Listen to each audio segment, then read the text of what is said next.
Well, we asked over 1,000 Lutheran leaders this question. If someone in your church wanted to become a pastor, how confident are you that the current pastoral formation routes would produce the type of pastor your church needs? Their answers might surprise you.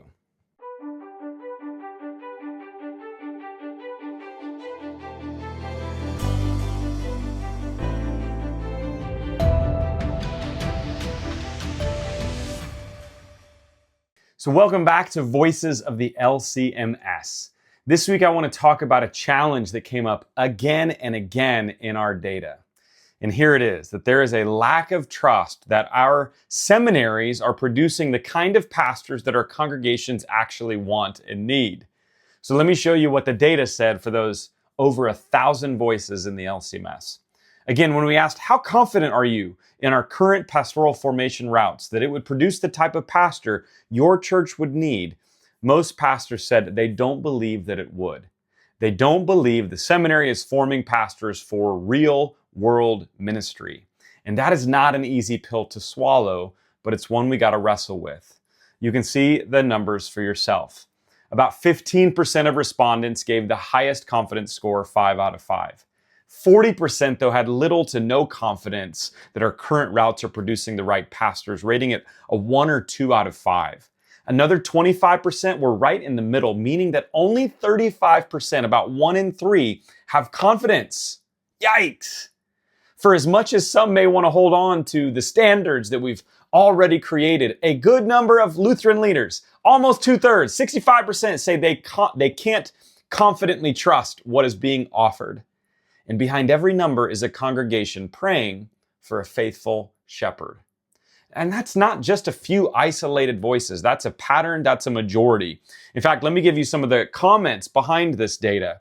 When we asked the open-ended question of what's the single most urgent challenge in the LCMS right now, people could say anything. But here were some of the responses. One person said, training pastors who are capable of appropriately ministering churches. Another leader said, finding and forming pastors that have one foot in the real world. The current system creates incredibly sheltered pastors that usually have a bunker down and close the ranks mindset. And while I think surrounding seminarians with other faithful Lutherans is a good thing, if it's over 8 years of that, it can lead to incredibly narrow-minded thinking and forgetting the big picture of their position. The current model just doesn't work. Another leader said, our current leaders, many have become the Pharisees of today, and they're teaching that to seminary students. We create pastors who don't care about their people. Still another said, getting pastors for today's relevant style, but still being biblical in our foundation. And another simply said, pastors that know how to manage a team. Now, I'm not saying these stories define every seminary graduate or even every voice, but I am saying there are enough people that think this way that we shouldn't just look away. And if they keep showing up in both the stories and in the data, we've got to pay attention and ask the question, are our seminaries prioritizing the wrong outcomes? We know how to train theologians and we know how to teach pastors the languages, valuable skills, but are we forming disciple makers and leaders? Are we filling our pastors with the skills needed to further God's kingdom? The pastoral job description, it's changed dramatically in the last 50 years, has it not? Today's pastor is expected to preach and teach and counsel and coach and recruit and lead volunteers and navigate conflict and understand culture and engage now, this is where the big change is, a post-Christian world with the internet now being a thing. Are we forming the kind of pastor that can do that? Here's where Scripture gives us a picture of what faithful cultural engagement looks like. And it's from the Apostle Paul in 1 Corinthians 9, where he says, I've become all things to all people, that by all means I might save some. I do it all for the sake of the gospel, that I might share with them in its blessings. Paul's not compromising. Paul's a missional expert. He doesn't change the gospel or his confession of faith, but rather he changes his approach so more people could encounter Christ. And I wonder what would happen if we formed pastors that could look like that, where they're grounded in truth yet fluent in culture, grounded in their confession yet able to be missional and nimble and flexible to meet people where they are.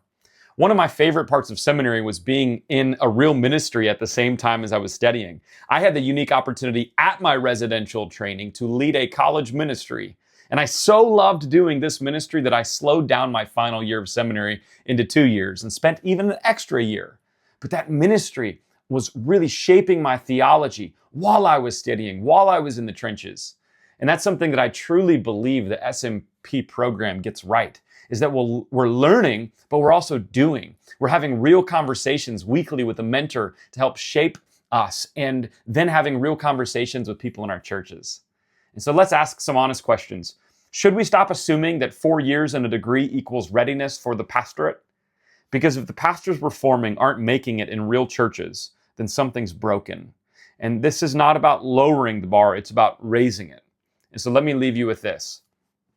If you are the majority that say we aren't forming the right kind of pastors, what's off? Or what needs to change for our seminaries to form the right kind of pastors?